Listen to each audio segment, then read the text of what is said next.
দেখো বন্ধুরা, আমার সেই স্পেশাল রেসিপি। বলো তো এটা কি বানাচ্ছি। আর দেখো এখানে দিয়ে দিয়েছি পিৎজা সস। তো এটা আমরা পিৎজা বানাবো। ফার্স্ট টাইম বাড়িতে পিৎজা ট্রাই করছি। দেখো আমি আবার পিৎজা সস দিয়ে দিয়েছি।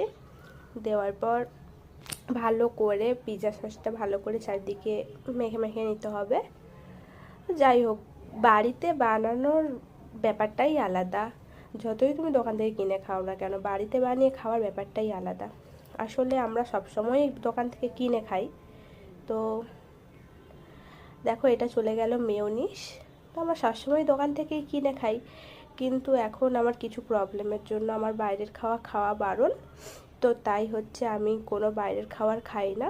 তো তাই বরকে বলতে, আর বর সব কিছুই ঘরে কিনে এনে দিয়েছিল। তারপর বাড়িতেই পিৎজাটা বানিয়ে নিচ্ছি।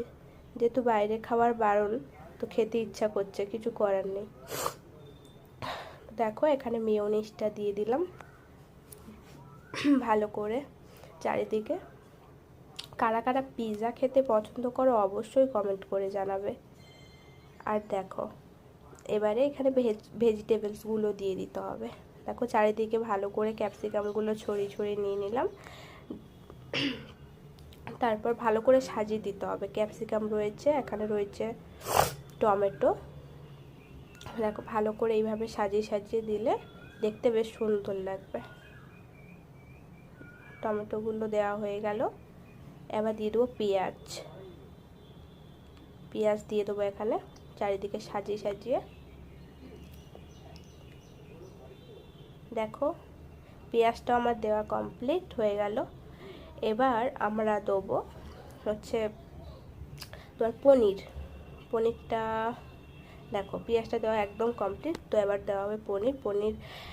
আসলে কি বলো তো, আমি চিকেন অতটা ভালো পছন্দ করি না। তারপর আর হঠাৎ করে বানানো হয়েছে, তো সে কারণে চিকেনটা, আর খুব বৃষ্টি হচ্ছিল, তো সব জায়গায় দোকান বন্ধ সব কিছু। তো তাই হচ্ছে পনিরটা দিয়েই আমরা পিৎজাটা বানাচ্ছি, না হলে চিকেন দিয়ে করা হতো। তো সব জায়গায় দোকান বন্ধ হয়, ভীষণ বৃষ্টি হচ্ছিল, তো কিছু করার নেই, তাই পনির দিয়ে বানিয়ে নিলাম। তো বেশ ভালোই লাগে পনির দিয়ে পিৎজা খেতে। দেখো পিৎজাটা একদম ভরপুর পনির দিয়ে দিয়েছি।